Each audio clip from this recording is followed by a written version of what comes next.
Hello, and welcome back to Physics 123, Quantum Mechanics 1.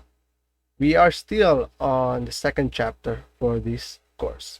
So before we proceed with today's lesson, let us review some of the concepts that we have discussed in the previous lessons. So we have discussed the wave functions for particles which are trapped in potentials, causing them to have discrete energy spectrum.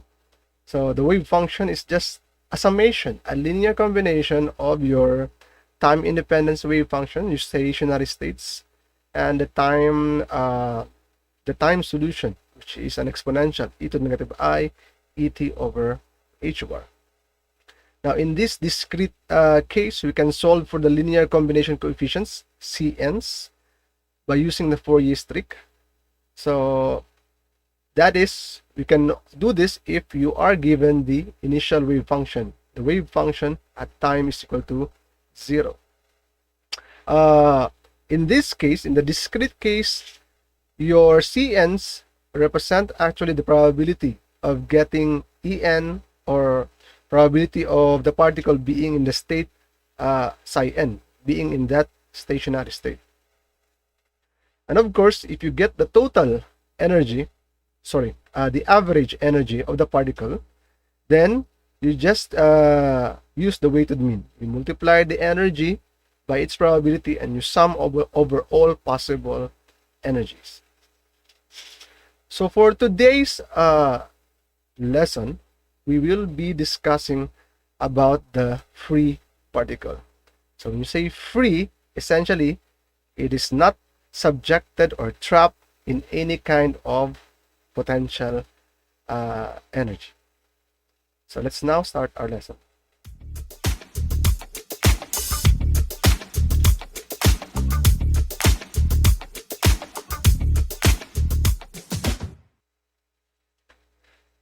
So a free particle, again, is not trapped in any potential or any potential energy. Therefore, it has no boundaries. It is essentially free. It can go anywhere. So if you have a free particle, then the potential energy is 0 and your time independent Schrödinger equation will be reduced to this. Now, solving this equation will give us this familiar form of second order differential equation, where we'll let our k here as the square root of 2m e over h bar squared. So the plus and minus 2m square root of 2m e over h bar. So from here, we can see that the energy of the particle is just h bar squared k squared over 2m. So this is actually purely kinetic energy, 1/2 mv squared or p squared over 2m. So h bar k is another form of quantum momentum. So if you will take note, quantum momentum can also be written as h bar times k. So this is essentially p squared over 2m. So again, this is a familiar differential equation, and the solution to this are sinusoidal. So e to the ikx or e to the negative ikx or sine kx or cosine kx. Those are the solutions. So take note, unlike in the particle trapped in a box or particle in an infinite square well potential, those sinusoidal solutions have a boundary. So a sinusoidal solution can easily be normalized provided you have a boundary set. For example, if the boundary is here and here, where the wave function becomes 0, then that's a normalizable function. But in the case of a free particle has no boundaries, and you don't know, essentially its boundaries are the positive and the negative infinity, the edges of position or space. So we don't know if it will go to 0 at those limits, negative infinity and positive infinity. So basically, it's hard to normalize a sinusoidal function if you are not given a definite boundary. So in this case, for the free particle, these sinusoidal solutions are non-normalizable. And this implies that they are non-stationary states. So they are, a free particle cannot have, in other words, a free particle cannot have a stationary state or a static state. A free particle is always moving in another sense. So from here, if you use these two solutions and use our Schrödinger equation, wave function equation, so to be the linear combination of the solutions, then we have this.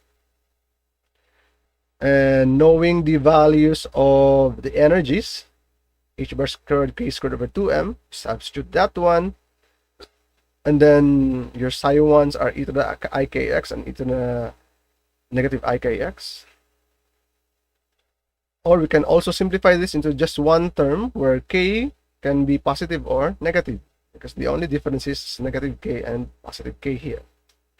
So in your wave mechanics, e to the ikx is actually the equation for a wave traveling to the positive x direction, and e to the negative ikx is a wave traveling in the negative x direction. So please recall that. So this state of the free particle, or the states of the free particle, cannot exist in a stationary state, or are non-stationary state. They are moving states, and their energies, if you will notice, unlike the particle trapped in a box or harmonic oscillator, wherein the energy spectrum are quantized, E1, E2, E3, here you will notice that it's a continuous spectrum. So your energies are not definite for every level, or there's no energy levels for that matter. And what this further means is that the free particle states are not physically realizable states. So you cannot physically realize a free particle. So it's just the same way of saying as it is very unlikely that a particle can be free. So it's always subject to some potential energy. So let's now compare. For the discrete case, this is our true wave function as a summation or a linear combination of our stationary states, the time-independent wave functions. Now, if we want to make a continuous version of this, since our states are now continuous, they're not discrete, or our energy levels are no longer discrete, they're now continuous functions, then we can make a comparison or an analogy. So instead of summation, we have integration. Instead of the Cn's, we have the phi of k. So our psi n's are e to the ikx. So the psi n's here are the e to the ikx. And then of course you have e to the negative I et over h bar, where the energy is just h bar squared k squared over 2n. And you get this second term in the exponential. So it's essentially the same, except for this factor here, the 1 over square root of 2 pi factor, which we include so that our integral will look like a Fourier transform integral. So this integral, so instead of summation, we're now integrating, because there are now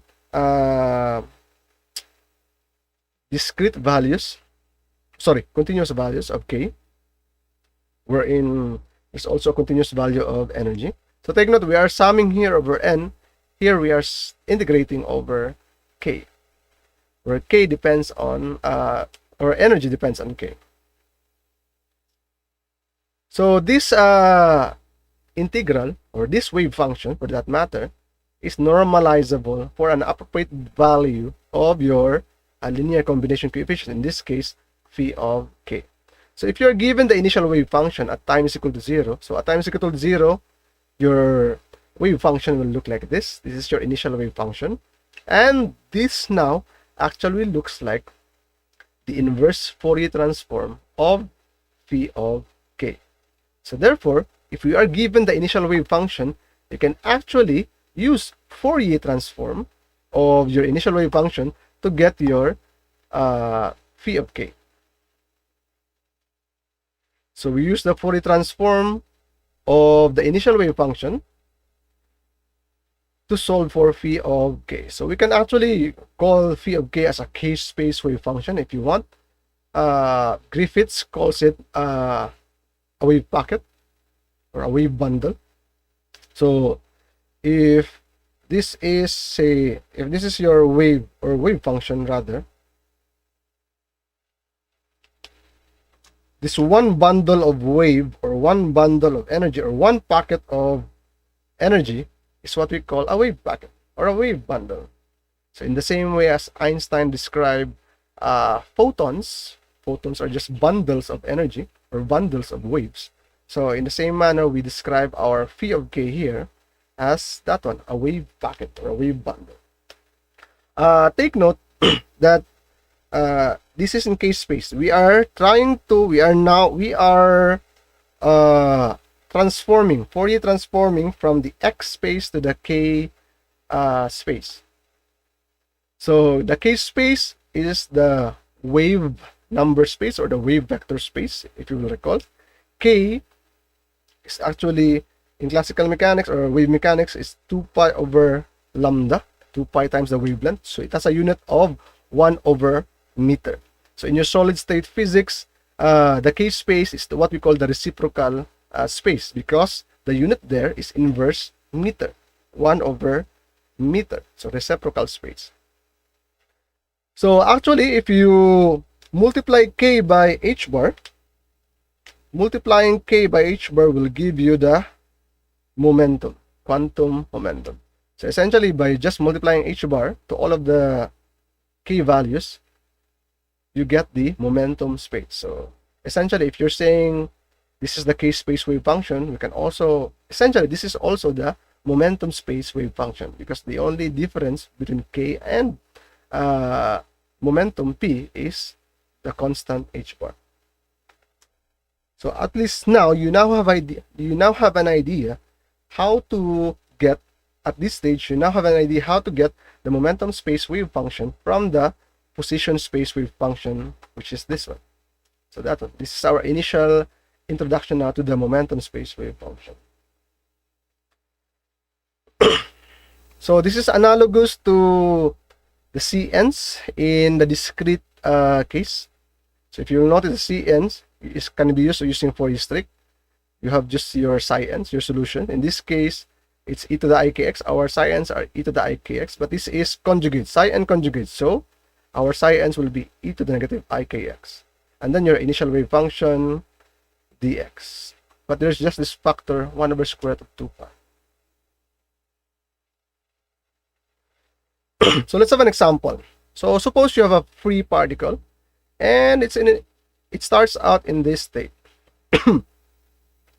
So the free particle has an initial wave function of a when it is between negative a and a, but it's 0 otherwise. Meaning, if it is the location of the particle is at x greater than a or x less than negative a, then the wave function is, initial wave function for that matter, is 0.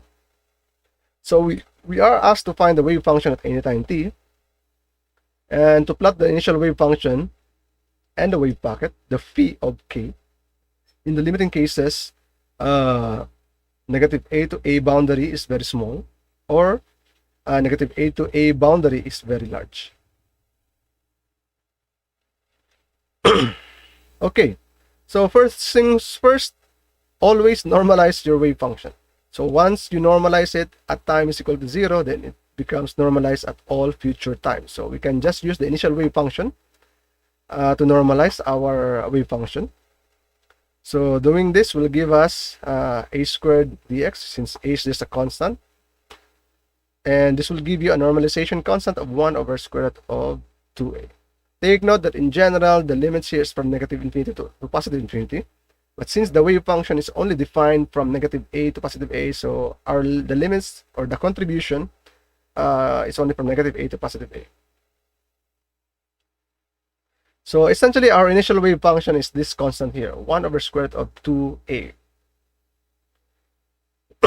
Okay, so to find the wave function at any time t, we need the linear combination coefficients, in this case the phi of k's, and that can be obtained by using the Fourier transform of our initial wave function. So doing this, oh, I already answered it directly. Okay, so essentially you will have an integral something like 1 over square root of 2 pi, and then it's only from negative a to a, and then you will also have 1 over square root of 2a, the constant of wave function, and then e to the negative ikx, e to the negative ikx dx.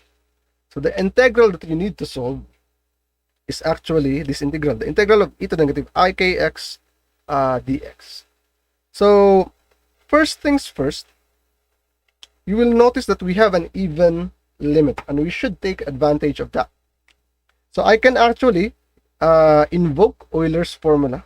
E to the I theta is equal to cosine theta plus I sine theta. If I invoke Euler's formula, this integral becomes two integrals. So we have from negative a to a cosine kx, and then minus I integral from negative a to a sine kx. So you have two integrals now.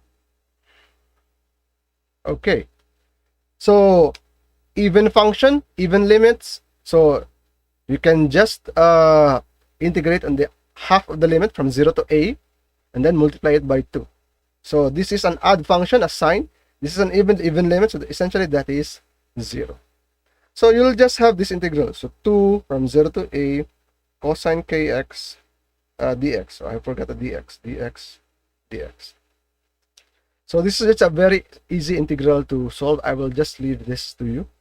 So the answer will be integral of cosine, of course, is sine. So you will have a sine solution.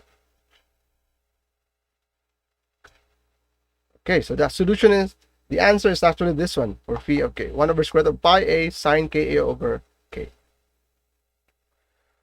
Okay. So we can now construct our wave function at any time t. We know the phi of k's. We know the psi, our size, our energy levels. So this is actually the formula that you'll use. You only need to plug in the phi of k. So plugging in the phi of k, and don't bother integrating this this equation or this integral. So that's a wave function at any time t. So at time is equal to 0, you will notice that you can check. So please do check that this integral reduces to this term at time is equal to 0. So I will leave that on your own. Actually just pretty easy. Again, when you're involved, when there's e to the ikx involved, you can always convert it to sine and cosine using Euler's formula. Okay, letter B. Plot the wave function of the phi of k's in the wave packet, for that matter, in the limiting cases. There's two limiting cases given in the problem. So this is now our initial wave function. This is our wave packet. So you can actually call this your position space wave function. You can actually call this your momentum or case space wave function. Okay, first limiting case, when the interval negative a to a is very small. So when negative a to a is very small, so when a is very small for that matter, so sine theta is approximately theta if theta is very much less than 1, or it's very small. So sine theta is approximately theta, meaning sine ka is approximately ka. So it's just the numerator term here just becomes ka over k. So you have a over square root of pi a. So this is the This is what happens to your wave packet when A is very small. Okay. Let's try plotting the two wave functions. So the initial wave function, when A is very small, it will look like this. So when A is very small, it will look like just a peak. So it actually looks like something like a delta function or a spike if A is very small, or if this interval is very small. And what happens by the way, in this case, your position is actually certain, because your wave function just looks like a spike or a delta function. And take note, the square of this is the probability density, and wherever the probability density is the highest, that's the most probable position. So in this case, x is equal to 0. So here you can say with a certain with some amount of certainty that the position is defined or certain. Now, how about phi of k? So let's plot this one. So this is just a constant. It doesn't depend on k, similar with this one. So for any value of k, the value of phi of k, or your wave packet, is this one, square root of a over pi. So here, your momentum or your k value is actually undefined, uncertain. So take note, again, I've said earlier that this corresponds to something like a probability density in momentum. You square this one, you get the probability density in k, or probability density in momentum. So whichever has the highest probability density, the highest value of phi squared, that's the most probable value of k, or the most probable value of momentum. In this case, they all have the same value, so meaning it's not defined.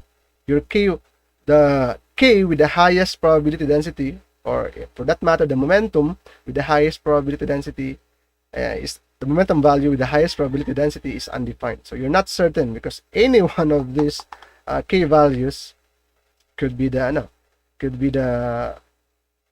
or they're all equally probable in this matter.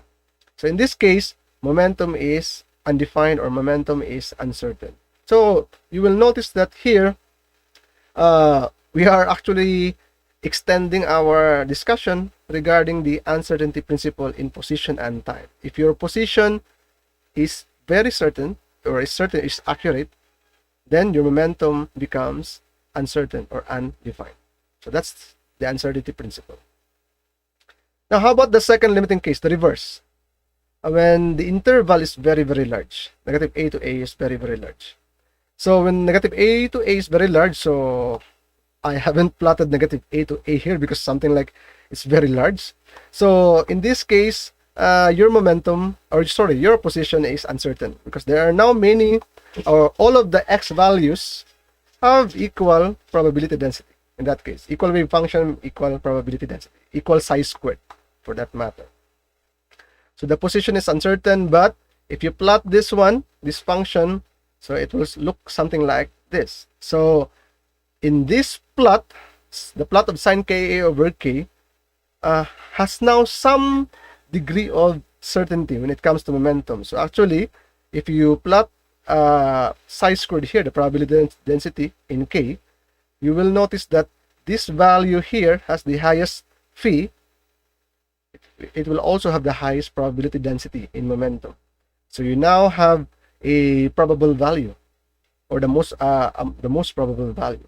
So here, momentum has some degree of certainty, but here position is very uncertain.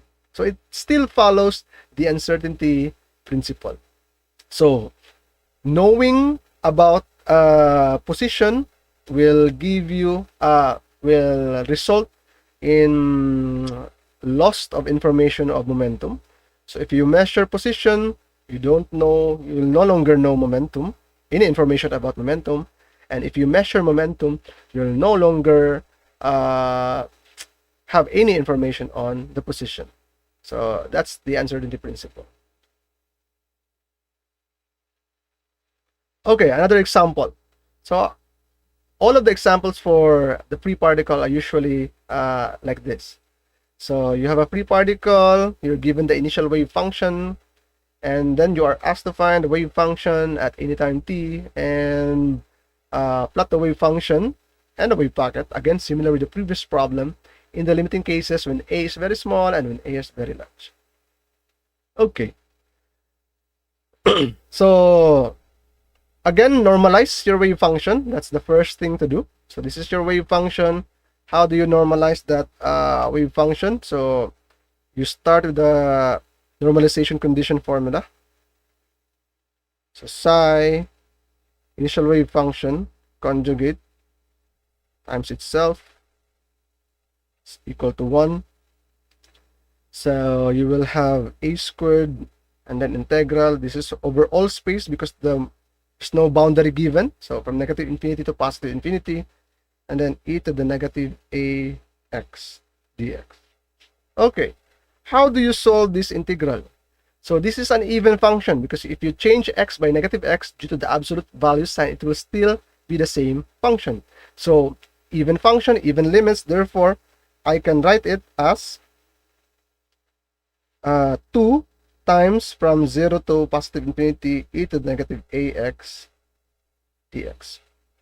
So again, you always invoke the even integrand, even limit, add integrand, even limit condition, so that your lives will be easier when dealing with integrals.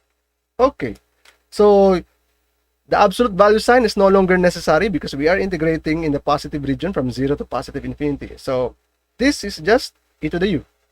So integral of e to the u du, that's just an easy integral, and you will get a equal to square root of the capital A, the normalization constant, is square root of small a. That one. Okay. So that's the normalization constant. And if you use phi of k, so if you use the formula,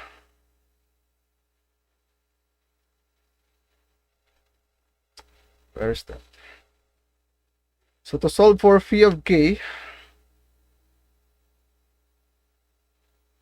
it's 1 over square root of 2 pi integral of the initial wave function e to the negative ikx dx, from negative infinity, of course, to positive infinity. So this is our formula for the wave packet phi of k. So you will notice that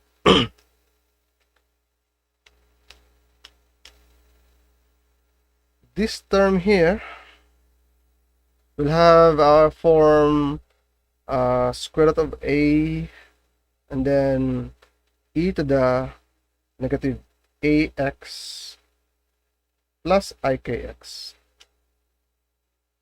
something like that. Or actually you can later na lang to negative ikx, that one. So this is an even function. This is neither even nor odd, but you can again invoke Euler's formula so that you can write this as, you can actually write this as cosine kx minus I sine kx. So that one. So doing that, you're now multiplying an even function times an even function, which is an even function, and then an even function and an odd function, which results in an odd function. And since your limits are even, then the second term will actually be 0, and you will be left with e to the negative ax cosine kx. And since this is an even function, you can again invoke even integrand, even limit. So you only integrate in the one half of the limit from 0 to positive infinity, so that you can get rid of the absolute value sign here. So you do that. I will leave that as an example to you, or an exercise for you rather, because my board is very small. I can't write too many long equations. So anyway, I'm just explaining how I'll just explain how will you get the answer. So this is your answer, and that is how you do it. That is how you start your answer. So you will get this result.